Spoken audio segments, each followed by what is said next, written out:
Those from the Shia community who have been protesting Hezbollah's leader put the group into relatively uncharted territory, writes Giorgio Caffiero. By Giorgio Caffiero, special to Consortium News. When uprisings shook the Middle East and North Africa in 2011, Lebanon, along with Algeria, Iraq, and Sudan, were mostly spared from the street activism that resulted in a few Arab leaders' ousters that year. Yet 2019 will be remembered as a year in which the Arab Spring reached these four states, marking a continuation of the regional trend started in Tunisia roughly 9 years ago. For Lebanon, not unlike these other Arab states, years of an oligarchic ruling class driving the country into the ground has taken its toll, highlighted by how many Lebanese are demanding revolutionary change. Since October 17, well over 1 million Lebanese citizens have taken to the streets to demonstrate against rampant corruption, austerity, high youth unemployment, and general state negligence. Compared to past protest movements in Lebanon, this uprising had some unique attributes. Unlike the Cedar Revolution in 2005 or the You Stink movement in 2015, this time around Lebanon citizens of all communal identities joined together. No single community in the country was ever leading or controlling this uprising, which has been hailed as truly pan-sectarian by observers. The resignation of Prime Minister Saad Hariri on October 28 marked a major victory for the protesters. Yet it remains to be seen what else the anti-government movement can achieve, given that its objectives are much more ambitious than Hariri's resignation alone. Like their Algerian, Iraqi and Sudanese counterparts, Lebanon's protesters are calling for an overhaul of an entire system. What comes next is difficult to predict. Also uncertain is the extent to which the demonstrators themselves can agree on what changes are necessary for this new Lebanon to take shape. Beirut protests October 19, 2019. Shahin Arabaglian, CC by Saw 4.0, Wikimedia Commons, Hezbollah pushed against the wall. Lebanon's current situation constitutes a challenging dilemma for Hezbollah. Unsurprisingly, the group has received blame as more citizens have grown angry at the national political system within which Hezbollah is a major political party. The slogan, "All of them means all of them," has come from protesters calling out all of the leaders inside Lebanon's confessional system of power sharing while demanding fundamental reforms that would be revolutionary for the country. When it comes to deterring Israeli aggression in the post-2006 period, many in Lebanon credit Hezbollah with doing well. But regarding issues of governance, Hezbollah has faced serious problems. Of course, we cannot understand such challenges by ignoring a regional and international context.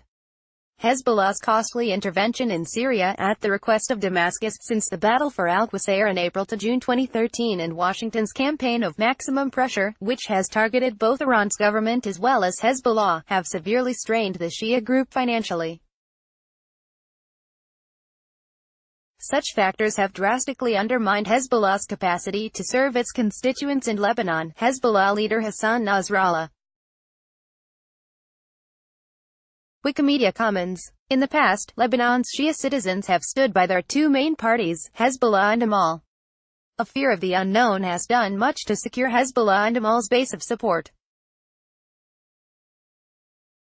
But what Lebanon is experiencing today is a new set of circumstances whereby the fears of an older generation are not present among the youth. No longer can Lebanon's ruling politicians use cynical narratives and stoke fears of other communities in order to keep their constituents blindly supportive and satisfied with their governance records. Those from the Shia community who have been protesting Hassan Nasrallah, the Hezbollah leader, since October 17 put Hezbollah into relatively uncharted territory. As more Shia citizens express their frustrations with the status quo, there is a risk of tensions between Hezbollah's leadership and Shia activists pushing for a new political order. Moreover, the risk of appearing counter-revolutionary is one that Hezbollah will need to address, given that its legitimacy in Lebanon is heavily rooted in the group's ability to win the hearts and minds of segments within the society. Hezbollah's perspective. Nasrallah delivered a televised speech on October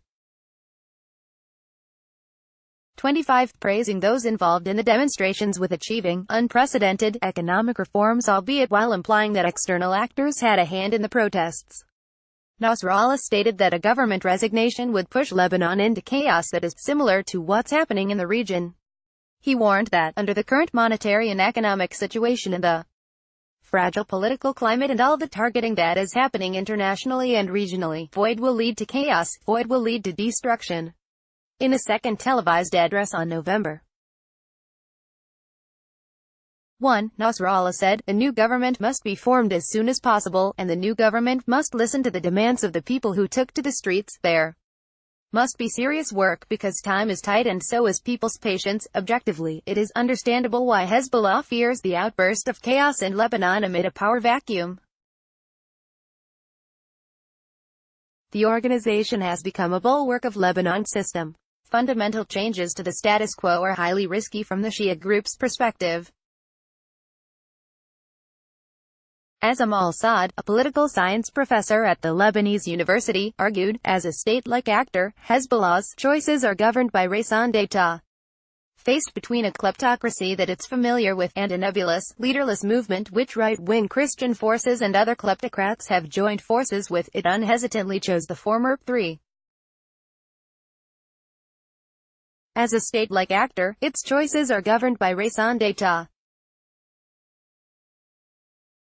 Faced between a kleptocracy that it's familiar with and a nebulous, leaderless movement which right-wing Christian forces and other kleptocrats have joined forces with, it unhesitantly chose the former. Al-Saad, Adam al-Saad_LB, October 26, 2019. It makes sense that Hezbollah did not welcome Hariri's resignation. Despite a history of being enemies, Hezbollah's pragmatic relationship with Hariri enabled Lebanon to maintain good relations with Washington and other capitals even though the Shia group maintains a strong position in the Lebanese government.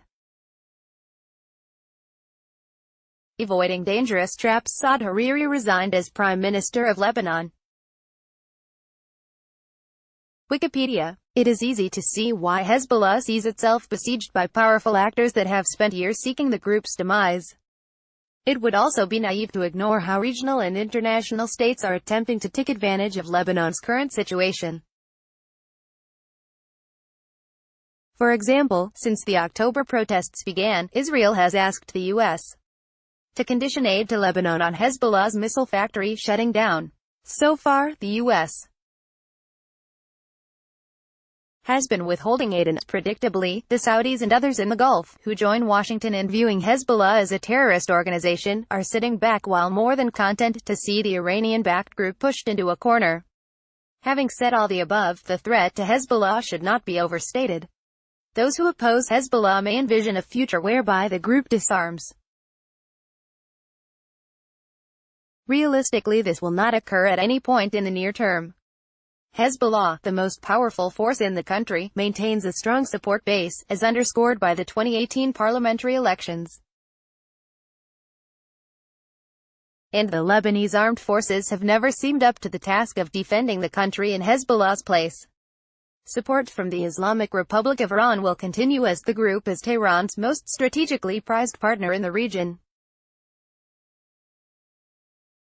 Additionally, Syrian President Bashar al-Assad's side has nearly won the Syrian conflict, securing Hezbollah a continuation of a strong partnership with Damascus. Thus, it is difficult to see the party disappearing or becoming irrelevant in the foreseeable future. In the past, Hezbollah has used a range of tactics, coercive and non-coercive, to achieve political goals. Today, the group's plans for addressing Lebanon's current uprising will require new approaches to tackle an unprecedented political challenge. Ultimately, Hezbollah is pragmatic and aware of how violent confrontations can play into its enemies' narratives so easily. That said, Nasrallah and those in his inner circle know that they have much to lose if the government which they have become a part of completely transforms, as the protesters demand.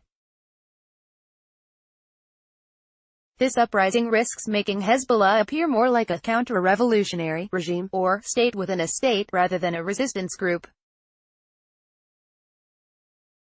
Hezbollah realizes that it needs to find a way to bring about a new political system that caters to the demands of protesters while protecting the organization's role within Lebanon's domestic political system and security architecture. Regardless of how the political situation in the small Mediterranean country unfolds, it is safe to bet that Hezbollah will take whatever actions that it believes are necessary to ride the current storm. Giorgio Cafiero, @Giorgio Cafiero, is the CEO of Gulf State Analytics, @Gulf State Analyt, a Washington-based geopolitical